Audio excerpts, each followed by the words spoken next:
So dito sa part na to, pauwi na kami. Mahirap yung papunta kasi pabulusok, pero mas mahirap pa pala yung pauwi kasi paakyat na siya. So mamaya guys, makikita nyo yung yung aksidente mangyayari. So hindi ko na ganong ikakat yung video para makita nyo. So hindi siya masyadong nakunan, pero may na-aksidente sa amin kasi talagang hindi niya kinaya yung paakyat. So nagkamali siya ng diskarte.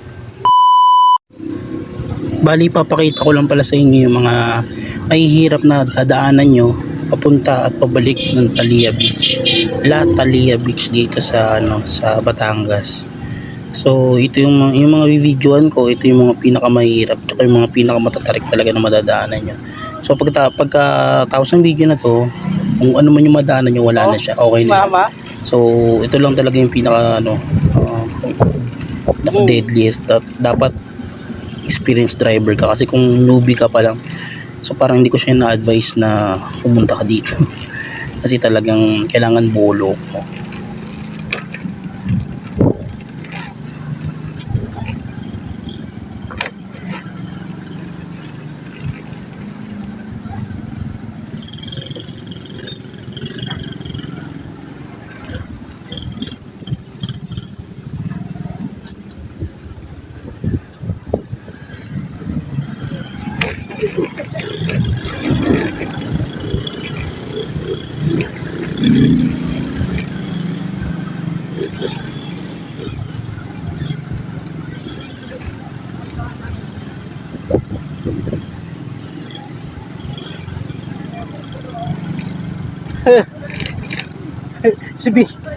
si Bibon maitim,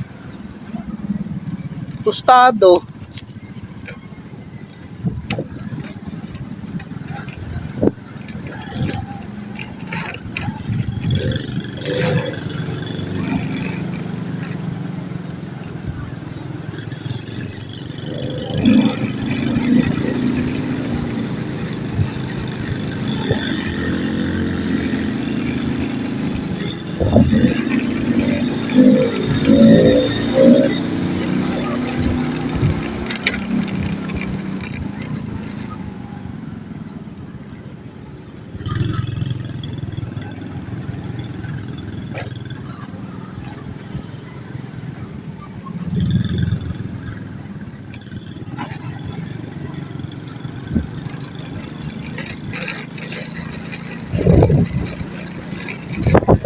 Tulog na?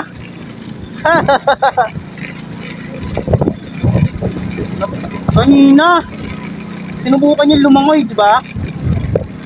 Pag ano niya, bigla siya lumubog. Nakainom ng tubig. Ay, sumuka sa dagat eh. Sumuka talaga. Nasukaan niya nga una si May. Tapos sabi ko, inaano ko yung likod niya. Wala na, sumuka na eh. Ewan ko, gutom yata yan.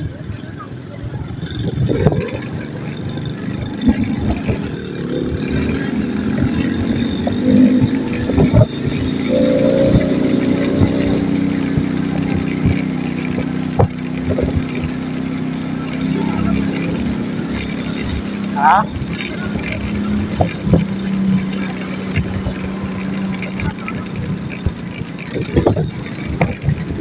Sayang. Bali dito sa part na to, dito yung spot na mga aksidente yung kasama namin. So unexpected, pero ganun talaga. Accident happens every time. So tignan niyo na lang yung video. Hindi siya clear ni kung gaano nakunan yung aksidente, pero narinig mo naman sa mga sa voice na. Uy! Holy fuck! Naku!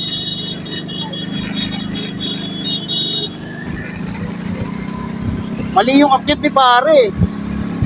Mali yung akyat niya eh. Mali yung akyat niya. Doon siya umakyat sa eh.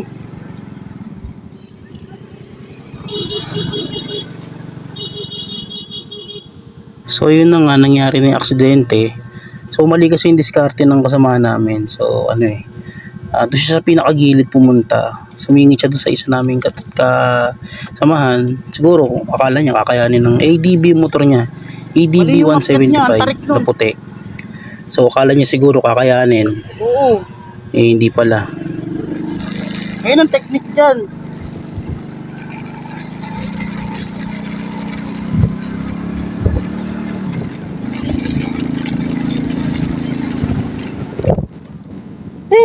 Hindi siya sa mismong curve kasi.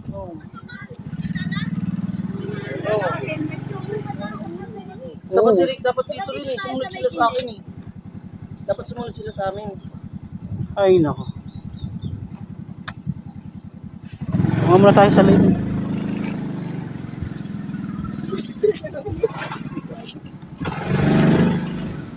Ay nako. Ha?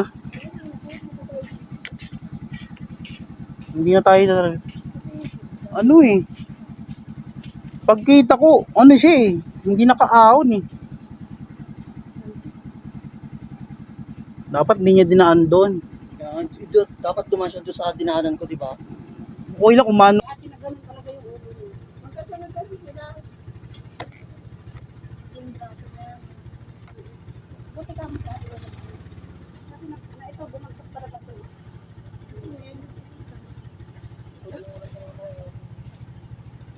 Kuya kasi natitawag na yun ito. Ah, talagang sinapan? Nag-uberham talaga, nag-uberham.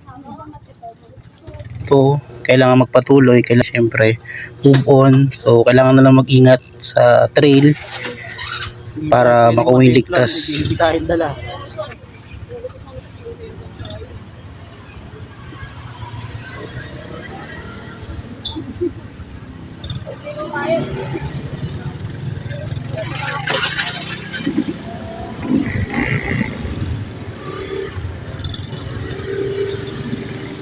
Amen. Ninyo. So, continue na tayo guys.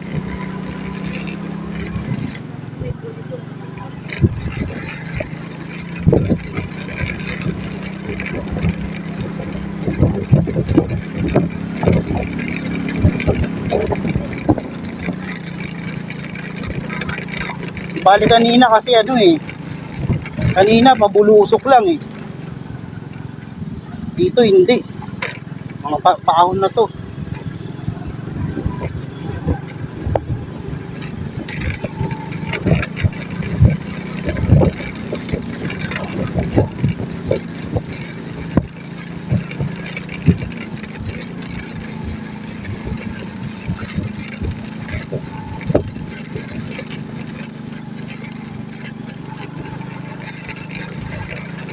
Dahan lang.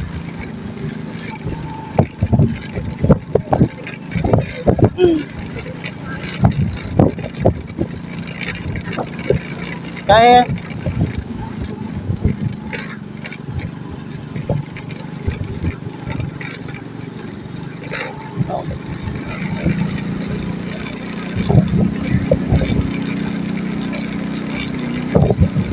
ano mangyayari sa atin?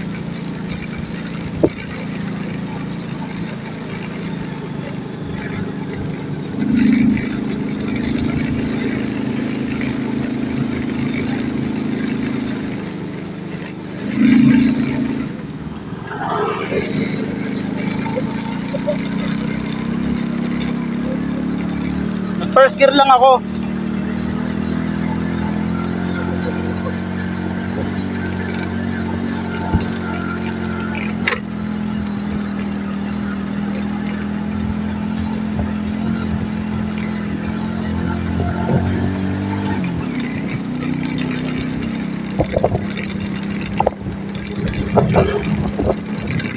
Tayo mas safe lang dito.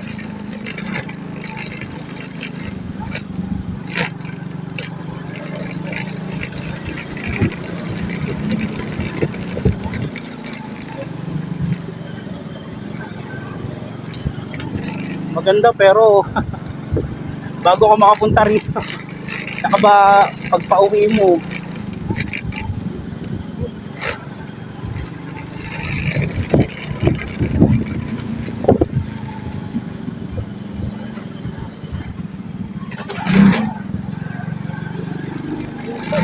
sorry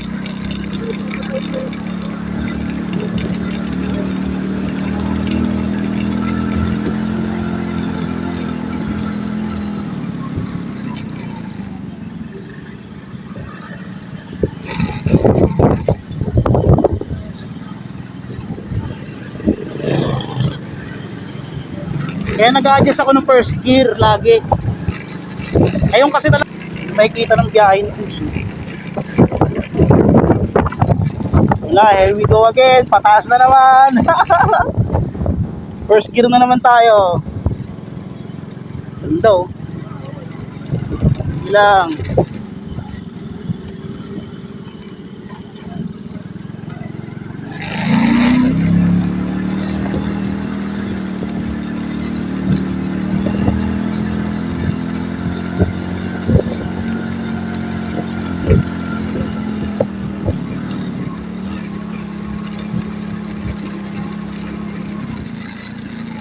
So dito sa part na to, nagkaroon na kami ng pathfinder. So may leader na kami kung May lilikod dyan. kung baka go mamaya. or stop. So nag-stop kami kasi may paakyat o paahon na van. So baka mamaya pag bumulusok yun pabalik, para hindi kami maaksidente Guys, lahat. mahirap na daan. Sa pampakyat.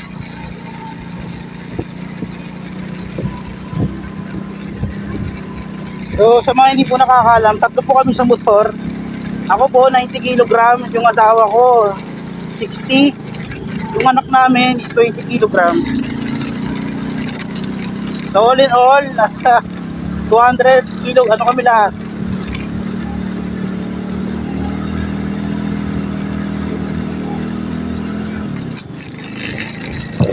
kilograms kami lahat.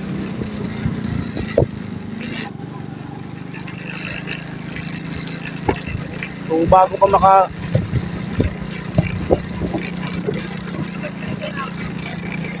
Ikaw.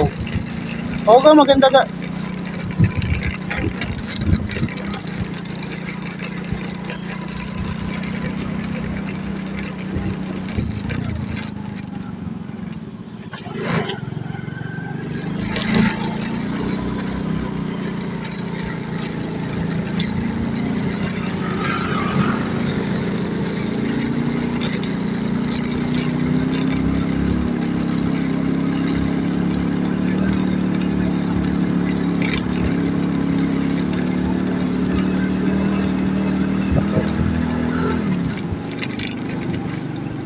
Kasi minsan kasi yung nakadepende na sa motor natin yung ano natin eh. Nakadepende sa bigat natin yung performance ng motor natin. Kung magaan tayo, walang problema sa dito sa pangpakyat. Pero kung tumitimbang tayo ng mga kagaya ko, mga 90 ay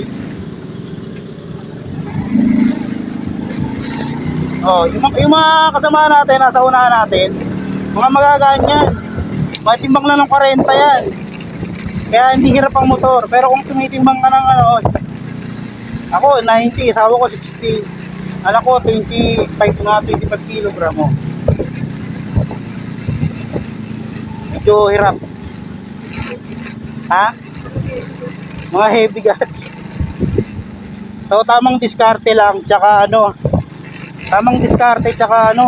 lakas ng loob. Tsaka syempre tiwala sa motor.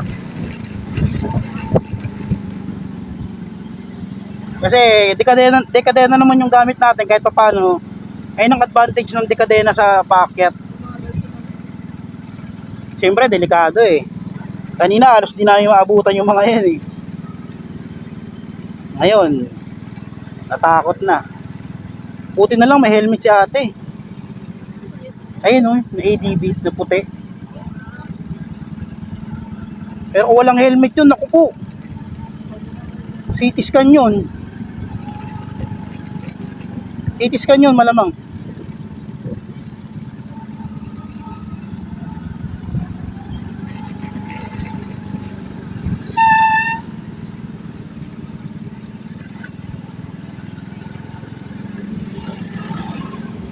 So pag nalagpasan naman natin itong matatarik na to, field ride na ulit.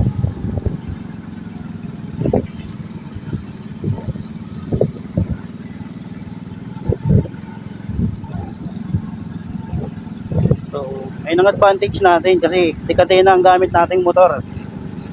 Kahit pa paano may advantage tayo sa paakyat. Lalo na kung automatic yung dala natin tapos ganito tayo kabibigat. Ay, tapos tayo. Hindi tayo makakaahon.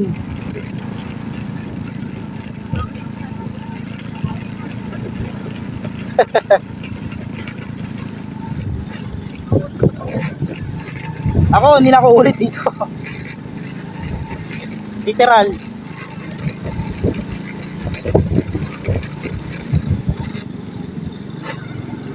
Kaya ba second gear?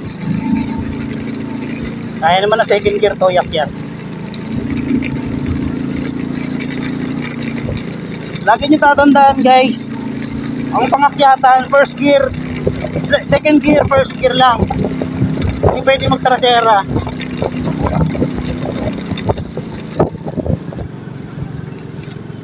Siguro, pero kung siguro barako yung motor mo, barako 175, baka pwede ko eh.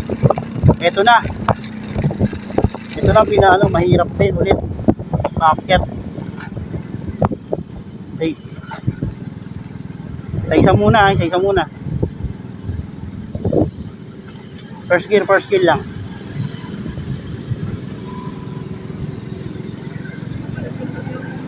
Kapit ka lang.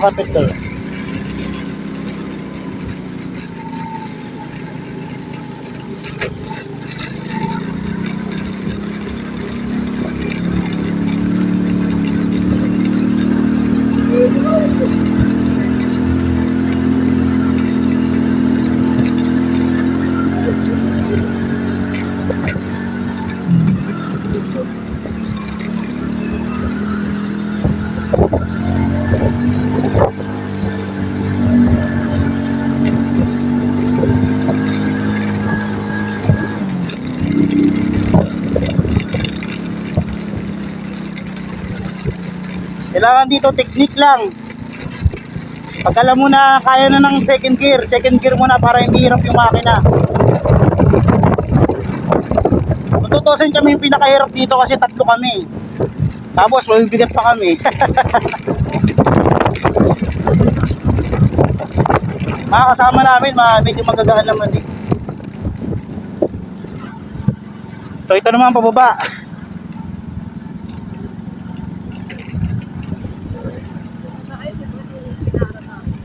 Oo, nung pinara kasi tayo noon, huminto ako.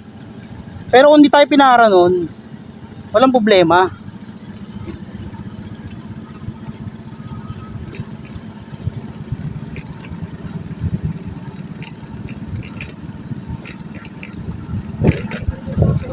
Eto na, isa pa. Isa pong paakyat to. Yung dito. Ay nako.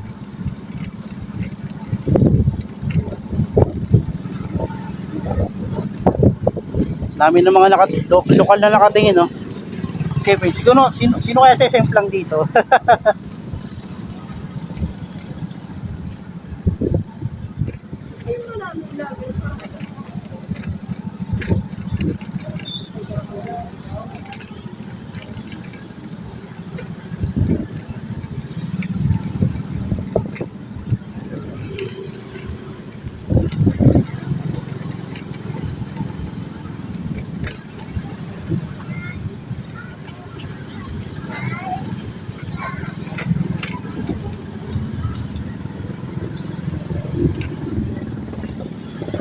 Yun. Ano malupit. So sa part na to, ito yung pinakamatarik na madadaanan nyo. Kung papunta kayo, pinakamabulusok. Kung pauwi kayo, pinakamatarik na madadaanan nyo dito sa Latalia Resort. So titignan nyo. Nagulat nga ako dito kasi ayun no, kung makikita nyo maya may sisingit sa amin, naka-Rusi. So dito lang ako naniwala na yung Rusi talagang pang-akyatan din eh. Kasi kung titignan nyo sa video, matarik talaga yung daan. So kaya kami huminto dito. Ayun o guys, yung nakadilaw na Rusi pa gamit niya. Rusi yan. Rusi Sparkle yan. Ayan. So kung titignan nyo, huminto kami kasi may van sa harapan namin, which is ayun yung nauna pa sa amin ng mga nakarang minuto. So tingnan yung Rusi, madaling nakaakyat kasi lokal yun. So guys, ito na yung pinakamatarik na trail na madadaanan nyo palabas ng Latalia. So ang tarik niyan sobra. Tingnan mo yung camera ko, bumababa na. Matarik sobra. So kailangan nyo ng lakas ng loob.